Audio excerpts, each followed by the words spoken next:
మీరు కొత్తగా business start చేయాలనుకుంటున్నారా? మార్చ్ 16, 17న హైటెక్స్ లో franchise India biggest ఫ్రో expo. MLC కవితను ప్రస్తుతం ఢిల్లీలోని రౌస్ అవెన్యూ కోర్టులో హాజరుపరిచింది ఈడీ. కోర్టులోని జస్టిస్ నాగ్పాల్ బెంచ్ ముందు కవిత విచారణ కొనసాగుతోంది. ప్రస్తుతం కవిత కోర్టులో ఉన్నారు. కవిత కోర్టుకు వెళ్లే సమయం వరకు, కోర్టు లోపలికి వెళ్లేంత వరకు ఆమె భర్త కవిత పక్కనే ఉన్నారు. ఉద్రిక్తకరమైన వాతావరణం కొనసాగుతోంది. రౌస్ అవెన్యూ కోర్టు దగ్గర భారీ ఎత్తున పోలీసు బందోబస్తు కొనసాగుతోంది. కవిత మామూలు నాయకురాలు కాదు. కవిత తెలంగాణకు ముఖ్యమంత్రిగా చేసిన కేసీఆర్ కూతురు. తెలంగాణ కవిత పైన వచ్చిన ఆరోపణలను మొత్తం బీఆర్ఎస్ పార్టీ పైన వచ్చినట్టుగా ఉంటాయి. కవిత తీసుకునే ఎందుకంటే బీఆర్ఎస్ పార్టీలో కీలకమైన వ్యక్తి కవిత. బీఆర్ఎస్ పార్టీ అటు ముఖ్యమంత్రి కూతురు, ఇటు వర్కింగ్ ప్రెసిడెంట్ కేటీఆర్కి సోదరి. మొత్తానికి బీఆర్ఎస్ వర్సెస్ బీజేపీ వార్ కొనసాగుతోంది. తెలంగాణలో ఆ వార్ స్టార్ట్ అయింది అని చెప్పడానికి కవిత అరెస్టే తార్కాణమంటూ బీఆర్ఎస్ శ్రేణులు ఆరోపణలు చేస్తున్నాయి. ప్రస్తుతం కవిత అరెస్టు తర్వాత ఇవాళ రాష్ట్ర వ్యాప్తంగా, తెలంగాణ వ్యాప్తంగా బీఆర్ఎస్ నాయకులు రాస్తారోకోలు, ధర్నాలు నిర్వహిస్తున్నారు. కేవలం రాజకీయ దురుద్దేశంతోనే కవితను అరెస్ట్ చేశారని ఆరోపిస్తున్నారు, నిరసనలు తెలుపుతున్నారు. ఇటు కవిత కూడా ఇది పూర్తి అక్రమమైన కేసు, తనపైన పూర్తి అక్రమమైన కేసు పెట్టారు, కోర్టులో న్యాయ పోరాటం చేస్తామంటూ ఆమె కోర్టుకు వెళ్లే ముందు కవిత కీలకమైన వ్యాఖ్యలు చేశారు. దీంతో ప్రస్తుతం ఉత్కంఠభరితమైన వాతావరణం కొనసాగుతోంది. కవితను కోర్టులో హాజరుపరిచిన తర్వాత ఈడీ ఆమెను 10 రోజుల పాటు కస్టడీకి ఇవ్వాలని చెప్పేసి పిటిషన్ దాఖలు చేసింది. రౌస్ అవెన్యూ కోర్టు, సిబిఐ కోర్టులో కవిత పైన విచారణ కొనసాగుతోంది. అయితే ఒకవేళ కోర్టు కవితను కస్టడీకి ఇస్తారా అన్నది చాలా ఆసక్తికరంగా మారింది. ఇటు కవిత అరెస్టు పైన న్యాయ పోరాటానికి బీఆర్ఎస్ శ్రేణులు సిద్ధమయ్యాయి. ఇటు తెలంగాణ టీఆర్ఎస్ అంటే బీఆర్ఎస్ అధ్యక్షుడు, వర్కింగ్ ప్రెసిడెంట్ కేటీఆర్ ఢిల్లీలో ఉన్నారు. అక్కడ ప్రతి విషయాన్ని క్షుణ్ణంగా పరిశీలిస్తూ న్యాయ సలహాలు తీసుకుంటూ ముందడుగులు వేసే ప్రయత్నం చేస్తున్నారు. ఢిల్లీ లిక్కర్ స్కామ్లో కవితది 12వ అరెస్టు. ఇప్పటి వరకు ఢిల్లీ లిక్కర్ స్కామ్లో 11 మందిని సిబిఐ అరెస్ట్ చేసింది. అందులో ఢిల్లీ ఉప ముఖ్యమంత్రిగా పనిచేసిన మనీష్ సిసోడియా కూడా ఉన్నాడు. అంతేకాకుండా కొందరు బ్యూరోక్రాట్స్ ఉన్నారు. కీలకమైన నేతలంతా ఈ స్కామ్లో ఉన్నట్టుగా సిబిఐ తన ఛార్జ్షీట్లో పేర్కొంది.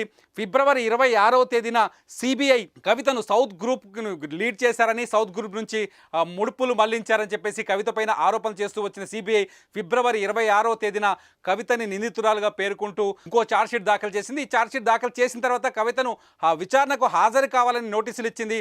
అయితే తను సుప్రీంకోర్టులో పిటిషన్ వేశారు కవిత. సుప్రీంకోర్టులో విచారణ కొనసాగుతున్న సందర్భంలో తాను విచారణకు హాజరు కాను అని చెప్పేసి చాలా స్పష్టంగా చెప్పారు. ఈ నేపథ్యంలోనే అనూహ్యంగా నిన్న శుక్రవారం కవిత ఇంటికి వచ్చిన ఈడీ అధికారులు, ఐటీ అధికారులతో కలిసి కవిత ఇంటికి వచ్చిన ఈడీ అధికారులు కవిత ఇంట్లో చాలాసేపు సోదాలు నిర్వహించారు, కవితని ప్రశ్నించారు. ఆ తర్వాత సాయంత్రం 5:30 కవితని అరెస్ట్ చేస్తున్నట్టుగా ప్రకటించారు. రాత్రి 8:45 శంషాబాద్ ఎయిర్పోర్ట్ నుంచి కవితను విమానంలో ఢిల్లీకి తీసుకెళ్లారు.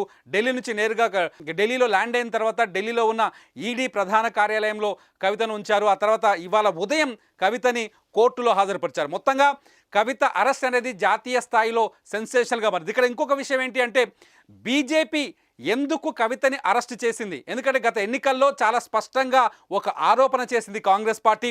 బీఆర్ఎస్ బీజేపీ ఒక్కటే, కేవలం రాజకీయ ప్రయోజనాల కోసం మాత్రమే వాళ్ళు బయటకి శత్రువులా నటిస్తున్నారని చెప్పేసి కాంగ్రెస్ ఆరోపణలు చేసింది. అంతేకాదు ఎన్నికలకు ముందు తెలంగాణలో అసెంబ్లీ ఎన్నికలకు ముందు కవితని ఎందుకు అరెస్ట్ చేయలేదు అనే ప్రశ్నపైన అటు కాంగ్రెస్ అనేక ప్రశ్నలు సంధించింది. దీంతో ఇటు బీజేపీలో కూడా కవితను ఈడీ అరెస్ట్ చేయకపోవడం పట్ల బీజేపీ, కేంద్రంలో అధికారంలో ఉన్న బీజేపీ పార్టీ పట్ల విశ్వాసం తగ్గింది తెలంగాణ ప్రజలకు అనే ప్రచారం కూడా, అనే ఆరోపణలు కూడా, అనే కామెంట్స్ కూడా తెరపైకి వచ్చినాయి. ఈ నేపథ్యంలో కవితని ఇప్పుడు అరెస్ట్ చేయడం అంటే ఇవాళ మరి కాసేపట్లో ఎన్నికల నోటిఫికేషన్ రాబోతుంది.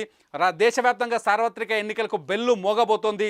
ఈ సందర్భంలో కవితను అరెస్ట్ చేయడం వల్ల తెలంగాణలో బీజేపీ తమ ప్రయోజనాలని కోసమే తెలంగాణలో బీజేపీ కవితను అరెస్ట్ చేసిందని చెప్పేసి రాజకీయ విశ్లేషణలు కూడా తెరపై వస్తున్నాయి. నిన్న కోమటిరెడ్డి వెంకరెడ్డి చాలా స్పష్టంగా చెప్పారు, బీజేపీ బీఆర్ఎస్ ఒకటే, కేవలం బీఆర్ఎస్ వ్యతిరేక ఓటును తమ వైపు తిప్పుకోవడానికి మాత్రమే బీజేపీ కవితను అరెస్ట్ చేసిందని చెప్పేసి కీలకమైన వ్యాఖ్యలు చేశారు. ఇవన్నీ చూస్తుంటే కవిత అరెస్ట్కి, ప్రస్తుతం నడుస్తున్న రాజకీయ వ్యవహారాలన్నింటికీ చాలా దగ్గర సంబంధాలు ఉన్నట్టుగా తెలుస్తున్నాయి. కాకపోతే బ్యూరోక్రాట్స్ కానీ ఈడీ కానీ విచారణ అధికారులు మాత్రం ఎన్నికలకు కానీ రాజకీయాలకు కానీ కవితకు కానీ ఎటువంటి సంబంధం లేదని చెప్తున్నారు. ఇటు కేంద్ర హోంమంత్రి అమిత్ షా కూడా చాలా స్పష్టంగా చెప్పారు, కవిత అరెస్ట్కి రాజకీయాలకు సంబంధం లేదని చెప్తున్నారు. కానీ మొత్తం జరుగుతుందంతా రాజకీయ వ్యవహారమే అని చెప్పేసి రాజకీయ విశ్లేషకులు చెప్తున్నారు. చూద్దాం, కవితకి బెయిల్ వస్తుందా, కవితని ఈడీకి 10 రోజుల పాటు కస్టడీకి కోర్టు అప్పగిస్తుందా అనేది ఇప్పుడు ఆసక్తికరమైన విషయం. అప్డేట్స్ కోసం చూస్తూనే ఉండండి సుమన్ టీవీ. సుమన్ టీవీలో మీ పర్సనల్ అండ్ బిజినెస్ ప్రమోషన్స్ కోసం కింది నెంబర్కి కాంటాక్ట్ చేయండి.